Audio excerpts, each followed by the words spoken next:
ವಿಡಿಯೋನ ಲಾಸ್ಟ್ ತನ ನೋಡ್ಲಾರ್ದೆ ಹಂಗೆ ಹೋಗ್ಬೇಡ್ರಿ. ಯಾಕಪ್ಪ ಅಂತಂದ್ರೆ ಈ ವಿಡಿಯೋ ಅಲ್ಲಿ ನಾನು ಬಿಸ್ನೆಸ್ಗಳದ್ದು ನಮ್ಮ ಹೆಲ್ತ್ ಬಗ್ಗೆ ಒಂದು ಕರಾಳ ಸತ್ಯನ ನಾನು ಬಿಚ್ಚಿಡ್ತೀನಿ.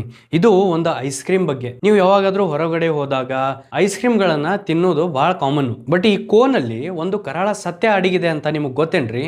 ಇಂಥವೆಲ್ಲ ಕೋನ್ ನೀವು ತಿಂತೀರಾ, ನಿಮ್ಮ ಮಕ್ಕಳಿಗೆ ಕೊಡ್ತೀರಾ. ಈ ಕೋನ್ಗಳಲ್ಲಿ ಕ್ರೀಮ್ ಇಲ್ಲ, ಆಯಿಲ್ ಐತಿ. ಅದು ಎಂಥ ಆಯಿಲು? ನಿಮ್ಮ ಹಾರ್ಟಿಗೆ ಪ್ರಾಬ್ಲಮ್ ಮಾಡುವಂಥ ಆಯಿಲು, ಪಾಮ್ ಆಯಿಲು.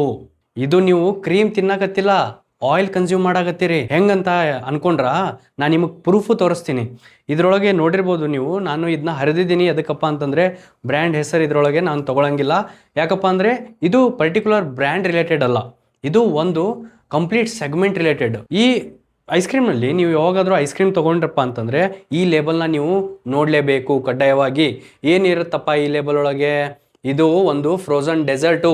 ಎದರಿಂದ ಮಾಡಿರ್ತಾರೆ? 7.1% ಎಡಿಬಲ್ ವೆಜಿಟೇಬಲ್ ಆಯಿಲ್ ಅಂತ. ಏನಿದು ವೆಜಿಟೇಬಲ್ ಆಯಿಲು? ಇದು ಪಾಮ್ ಆಯಿಲು.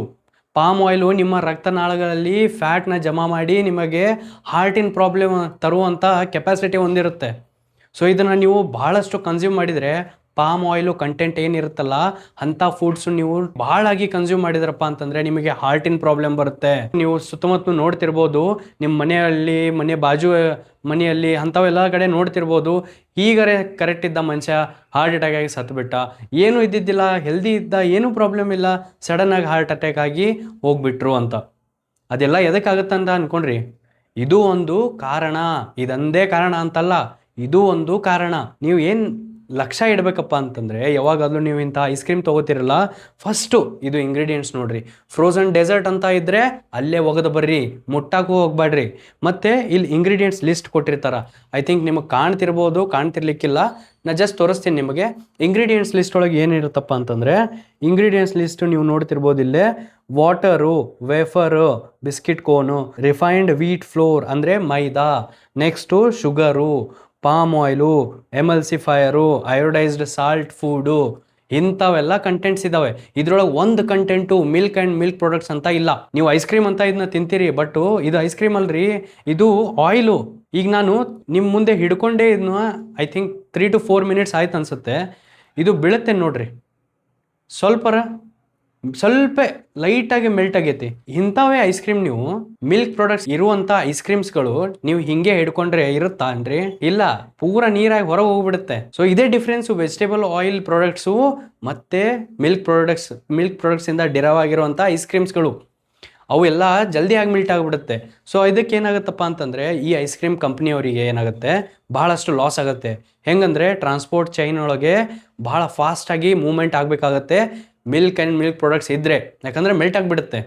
ಇಂಥವೇ ವೆಜಿಟೇಬಲ್ ಆಯಿಲ್ಸ್ ಏನಿರುತ್ತಲ್ಲ, ಕಂಪೇರಿಟಿವ್ಲಿ ಇದನ್ನು ಜಾಸ್ತಿಯಾಗಿ ಟೈಮ್ ತನಕ ನಾವು ಇಂಟ್ಯಾಕ್ಟ್ ಆಗಿ ಇಡ್ಬೋದು. ಇದು ಜಲ್ದಿಯಾಗಿ ಮೆಲ್ಟ್ ಆಗಂಗಿಲ್ಲ, ಜಲ್ದಿಯಾಗಿ ಅದರ ಸ್ಟ್ರಕ್ಚರ್ನ ಲಾಸ್ ಮಾಡ್ಕೊಳಂಗಿಲ್ಲ.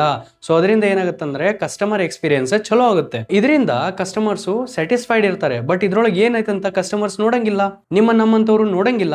ಇದನ್ನೇ ಈ ಕಂಪ್ನಿಯವರು ಎಕ್ಸ್ಪ್ಲಾಯ್ಟ್ ಮಾಡಿಕೊಂಡು vegetable oil based ice creams ಅಲ್ಲ, ಇದು ಫ್ರೋಝನ್ ಡೆಸರ್ಟ್, ಇಂಥವೆಲ್ಲ ಕ್ರಿಯೇಟ್ ಮಾಡ್ತವೆ. ಮತ್ತೊಂದು ರೀಸನ್ ಏನಪ್ಪ ಅಂತಂದರೆ, ವೆಜಿಟೇಬಲ್ ಆಯಿಲ್ಸು ಇಂಥವೆಲ್ಲ ಪ್ರಾಡಕ್ಟ್ಸು ಚೀಪಾಗಿ ಬೀಳ್ತವೆ. ಐಸ್ ಕ್ರೀಮು ಪರ್ಚೇಸ್ ಮಾಡೋಕ್ಕೆ ಹೋದ್ರಪ್ಪ ಅಂತಂದರೆ, ಐಸ್ ಕ್ರೀಮ್ ಅಂದರೆ ಮಿಲ್ಕ್ ಇರುವಂಥ ಪ್ರಾಡಕ್ಟ್ಸು, ಇಂಥವು ಕನ್ಸ್ಯೂಮ್ ಪರ್ಚೇಸ್ ಮಾಡೋಕ್ಕೆ ಹೋದ್ರೆ ಅಂದರೆ ಇವು ತುಟ್ಟಿ ಬೀಳ್ತವೆ, ಇವು ಕಾಸ್ಟ್ಲಿ ಬೀಳ್ತವೆ. ಕಂಪ್ನಿಗೂ ಲಾಸ್ ಜಾಸ್ತಿ ಆಗುತ್ತೆ. ಅಂದರೆ ಪ್ರಾಫಿಟ್ ಮಾರ್ಜಿನ್ ಭಾಳ ಕಡಿಮೆ ಇರುತ್ತೆ. ಇಷ್ಟು ಪ್ರಾಫಿಟ್ ಮಾರ್ಜಿನ್ ಒಳಗೆ ಕಂಪ್ನಿ ವರ್ಕ್ ಮಾಡೋಕ್ಕಾಗಂಗಿಲ್ಲ.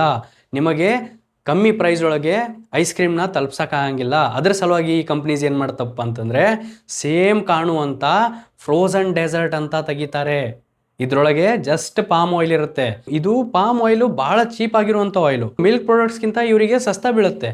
ಅದನ್ನು ನಿಮಗೆ ಸೇಮ್ ರೇಟಿಗೆ ಮಾರ್ತಾರೆ. 20 ರೂಪಾಯಿ ಆಗಿರ್ಬೋದು, 30 ರೂಪಾಯಿ ಆಗಿರ್ಬೋದು. ಇಂಥ ರೇಟಿಗೆ ಈ ಐಸ್ ಕ್ರೀಮ್ನ ಮಾರಿದರೆ ನಿಮಗೆ ಪಾಕೆಟ್ ಮೇಲೆ ಜಾಸ್ತಿ ಭಾರ ಬೀಳಂಗಿಲ್ಲ. ಸೊ ಅದ್ರ ಸಲುವಾಗಿ ನೀವೇನು ಮಾಡ್ತೀರಿ, ಐಸ್ ಕ್ರೀಮ್ ಐತಿ, ಸಸ್ತಾ ಬೀಳುತ್ತೆ, ತೊಗೊಂಡ್ಬಿಡೋಣ, ಏನಾಗುತ್ತೆ, ಸಣ್ಣ ಮಕ್ಕಳಿಗೆ ಕೊಡೋದೈತಿ ಅಂತ ತೊಗೊಂಡ್ಬಿಡ್ತೀರಿ. ಬಟ್ ಇದ್ರೊಳಗೆ ಇರುವಂಥ ಸತ್ಯ ಐ ಥಿಂಕ್ ನಿಮಗೆ ಈಗ ಗೊತ್ತಾಗಿರ್ಬೋದು. ಇದಾದ್ಮೇಲೂ ನೀವು ಇಂಥ ಐಸ್ ಕ್ರೀಮ್ಗಳನ್ನು ತೊಗೊಂಡ್ರಪ್ಪ ಅಂತಂದರೆ ಇದು ನಿಮ್ಮ ಮುಟ್ಟಾಳ್ತನ, ಮತ್ತೆ ಏನೂ ಅಲ್ಲ. ಹಾಗಾದರೆ ಐಸ್ ಕ್ರೀಮೇ ತಿನ್ನಬಾರ್ದಾ ಅಂತ ನೀವು ಕೇಳ್ತಿರ್ಬೋದು. ಐಸ್ ಕ್ರೀಮ್ ತಿನ್ನಿರಿ.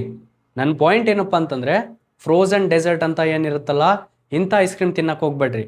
ನಿಮಗೆ ಐಸ್ ಕ್ರೀಮ್ ಕೊಡಿಸೋದಿತ್ತು ಸಣ್ಣ ಮಕ್ಕಳಿಗಪ್ಪ ಅಂತಂದರೆ, milk and milk derived products ಏನಿರ್ತಾವಲ್ಲ, ಮಿಲ್ಕ್ ಪ್ರಾಡಕ್ಟ್ಸಿಂದ ಏನು ಡಿರೈವ್ ಆಗಿರ್ತಾವಲ್ಲ, ಅಂಥವನ್ನ ನೀವು ಕೊಡ್ಬೋದು. ಅವು ಸ್ವಲ್ಪ ಕಾಸ್ಟ್ಲಿ ಆಗಿರ್ತವೆ ಅಷ್ಟೇ. ಬಟ್ ನೀವು ಇಂಗ್ರೀಡಿಯೆಂಟ್ಸ್ ಒಳಗೆ ಐಸ್ ಕ್ರೀಮ್ ಅಂತ ಕಾಣ್ತಪ್ಪ ಅಂತಂದ್ರೆ ಐಸ್ ಕ್ರೀಮ್ ಅನ್ನುವಂಥ ವರ್ಡು ಬರೀ ಮಿಲ್ಕ್ ಪ್ರಾಡಕ್ಟ್ಸಿಂದ ಏನು ಡಿರೈವ್ ಆಗಿರ್ತಾವಲ್ಲ ಅಂಥವಕ್ಕಷ್ಟೇ ಹಾಕಬಹುದು.